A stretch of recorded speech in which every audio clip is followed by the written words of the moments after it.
তিনজন আশিক গ্যাংস্টার। প্রথম আশিক আসমানের ব্যাংকের 12 নম্বর কয়েদি, যে কিনা আশিক চৌধুরী, যার পদবী, যার মালিকা লায়লা। দ্বিতীয় আশিক জমিনের ব্যাংকের 11 নম্বর কয়েদি, যার পদবী বাদশাহ আশিক, যার মালিকা রানী। তৃতীয় নম্বর আশিক পৃথিবীর ব্যাংকের আশিক, যার পদবী মাস্টার, যার মালিকা আনারকলি।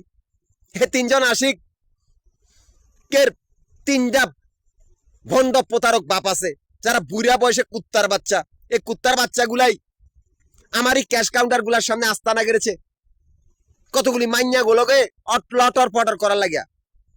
তিনোটাই আটকা পড়ছে, আমরাই কুত্তার মতো বাইরেছি। এই জন্য বলেছি তিনজন আশিক আপনাদের শত্রু, আপনাদের পিতা মশাই, আপনারাই আপনাদের পিতা মশাই খুনি হবেন।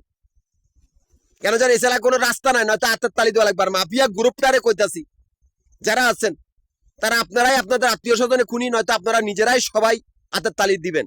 যেহেতু মাফিয়া গ্রুপটা ব্যাংকের ভিতরে, আমরা ব্যাংকের বাইরে। আমি ঢাকা, গাজীপুর, নারায়ণগঞ্জে 3টা জেলা সমিতির প্রধান।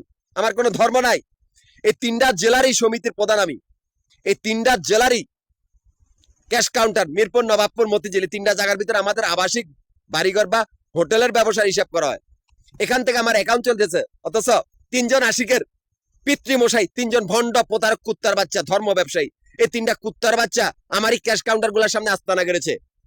আপনাদের 3জন আশিকের পিতাগুলা বাহিনী, হাইজাকার, অজ্ঞান পার্টি, চোর, বাটপার সব আটকালাইছি। এদের কোনো অস্তিত্ব রাখি নাই। মাতব্বর এরা ব্যাংকের ভিত্তে।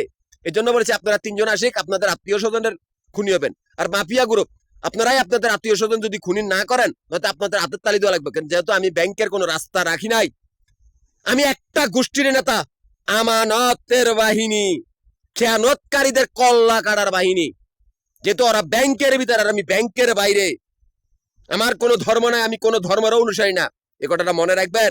আর আমি ছোট থেকেই বুড়া বাইরেতে বাইরেতে বড় হয়েছি, এতগুলা বুড়া কুত্তার বাচ্চাই আটকাইছি আমারই ক্যাশ কাউন্টার গুলার সামনে, যাদের সাথে কতগুলি হাইজাকার, অজ্ঞান পার্টির সম্পর্ক।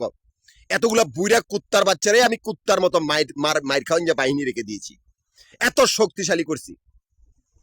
কারো অস্তিত্ব আর কর্তৃত্ব মাতব্বরি রাহি নাই।